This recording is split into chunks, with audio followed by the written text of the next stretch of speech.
All right, good morning, everyone. We'll go through some of the things that we would have gone through in discussion section. Let me know if you have any questions. My office hours will be on Monday from 9 to 11 a.m. That's just when I'll be at my computer able to answer emails quickly. But since that'll be after Project 2, feel free to email me any questions you have throughout this week. All right, so this week, Number 1, Project 2 is due on Friday at 11:45 p.m. Make sure that you complete the Project 2 feedback survey, just like you did for Project 1. And then you'll also need to watch the Project 3 video. That will be opening up either Friday or Saturday, I'm not sure yet, and complete the 2-point quiz associated with that. You'll also need to submit your Week 13 agenda by Friday, so don't forget that. All right, so let's go over some tips for Project 2. I got these from some of the drafts that I've seen. These are the big problems that I have a feeling most of you are having trouble with. So first off, with mission statement, you need to tell me what a mission statement even is, what makes an effective mission statement.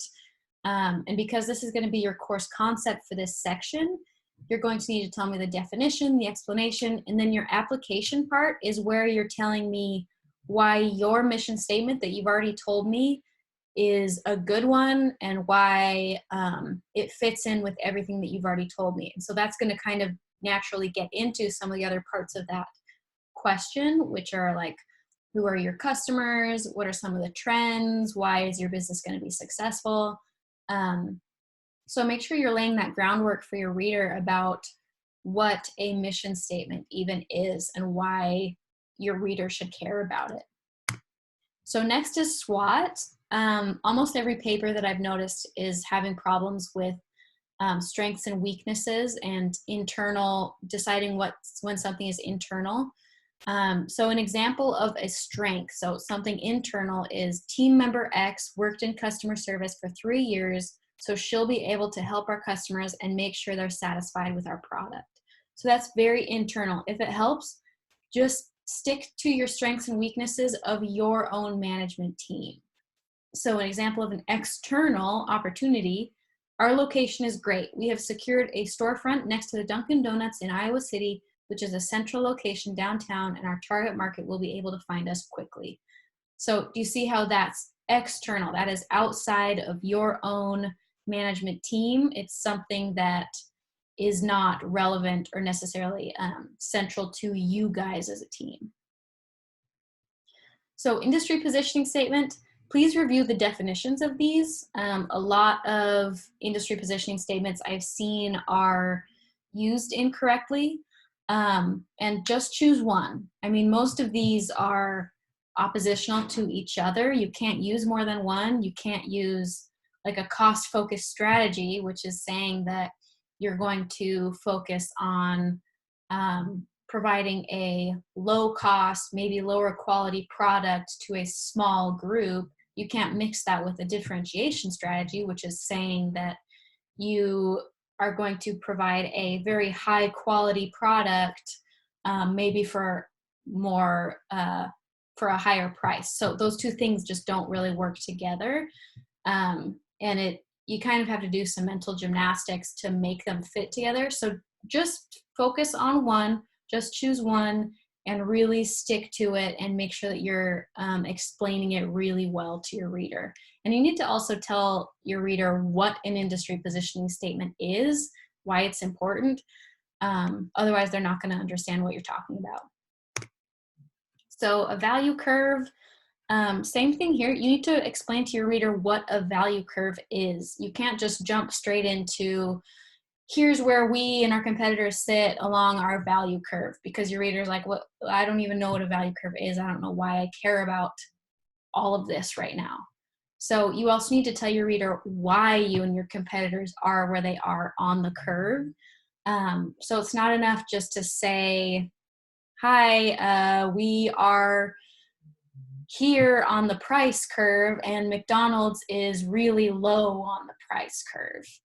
That doesn't mean anything. Your reader is very confused. So you need to tell them, we are high on the price curve because we value providing a low cost. And then I don't know, Shorts Burgers is really low on the price curve because they don't value having low prices. Something like that, where you're explaining why you and your competitors are where they are, is going to be really important. It's not enough just to say, we are here, they are there.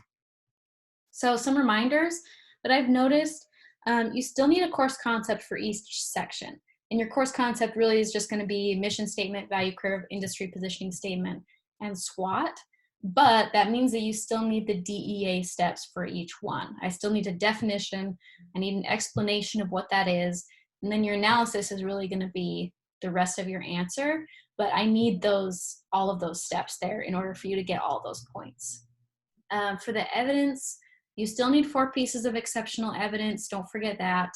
And then you still need topic statements. The one section where you may not is if you start your mission statement section with your mission statement, then you don't need a topic statement, but the other ones should have good topic statements.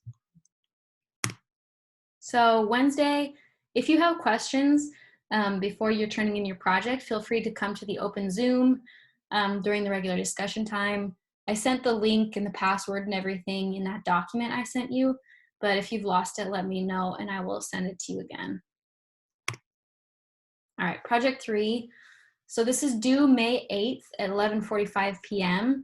The big difference with project 3 is I will not be reviewing any of your drafts. So I reviewed your drafts for projects 1 and 2, and by now the professors kind of feel like you've had enough review. I've gone through enough drafts with you. I've graded your projects. I've given you a lot of comments up to now. So you should really understand what we're looking for in your projects. So I've created this review checklist. These are the things that I look for in your drafts. And so when you do your own draft review, these are some of the things that I would suggest looking at. So number 1, this is going to be a business letter. So make sure that you have a correct business letter template. Make sure that you have strong topic sentences. Ask yourself, if I were to read this sentence and not read any of the rest of my answer, do I kind of get the gist of what I would have said?